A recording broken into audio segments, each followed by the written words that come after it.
ওয়ানডেতে আগ্রাসী fielding Australia, ইংল্যান্ডের মতো দলগুলোকে করতে দেখা যায়। তবে বাংলাদেশের অধিনায়করা প্রথাগতভাবে রক্ষণাত্মক মাইন্ডের ফিল্ড সেটআপ সাজিয়ে থাকেন। কিন্তু পাকিস্তানের সাথে প্রথম ওয়ানডেতে অজিদের মতোই আগ্রাসন টাইগারদের ফিল্ড সেটআপেও দেখা গেল। নাহিদ রানার পঞ্চম উইকেট শিকারটা দেখুন। সালমান আলী আগাকে আউট করলেন লেগ স্লিপে। হ্যাঁ, লেগ স্লিপে, তাও আবার ওয়ানডে ম্যাচে। দুর্দান্ত ক্যাচ আর সেই ফিল্ড সেটআপের কৃতিত্বটা নিয়ে উইকেটের বড় ভাগিদার অধিনায়ক মিরাজও। ম্যাচ শেষে নাহিদ রানা জানিয়েছেন ফিল্ড সেটআপ নিয়ে দলের পরিকল্পনার কথা। ক্যাপ্টেনের প্ল্যান ছিল, শান্ত ভাইয়েরও প্ল্যান ছিল, কারণ তারা ধরেন অনেকদিন থেকে ওডিআই ক্রিকেট খেলে আসছে, তাদের অনেক এক্সপিরিয়েন্স।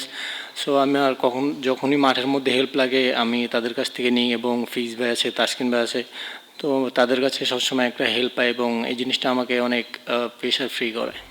তবে এটাও সত্য, 24 রানে 5 উইকেট নিয়ে ম্যাচ জয়ের প্রধান নায়ক নাহিদ রানা। ম্যাচ শেষে রানা বলছেন প্রথমবার ওয়ানডেতে ফাইফার পাওয়ার অনুভূতিটা নাকি সাধারণ।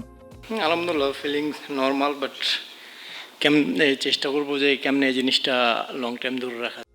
সাম্প্রতিক সময়ে বাংলাদেশের সাদা বলের ক্রিকেটে নাহিদ রানা স্থায়ী সদস্য নয়।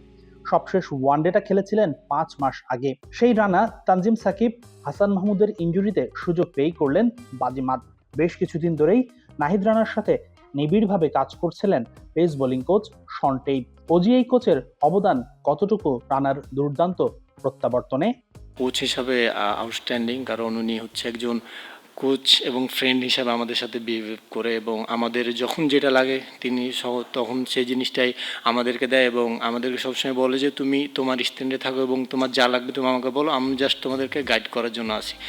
সবশেষ বিপিএলে পাকিস্তানি কিংবদন্তি ওয়াকার ইউনুসের সাথে কথা বলেছিলেন নাহিদ রানা। ওয়াকারের পরামর্শটা কতটা কাজে লেগেছে, কি কথা হয়েছিল, নাহিদ রানা জানিয়েছেন ম্যাচ শেষে। ওনার সাথে আমার কথা হয়েছিল, উনি জাস্ট একটা জিনিসই বলছিল যে তুমি নিজেকে ফিট রাখো, এবং তোমার যে স্ট্রেন এই জিনিসটা কখনো হারাতে দিও না, এবং তুমি নিজেকে ফিট রাখো এবং লং টাইম খেলার জন্য ফিটনেস ঠিক রাখো, যত ম্যাচ খেলবা তত শিখবা। দাপুটে জয়ে সিরিজটা শুরু করেছে বাংলাদেশ।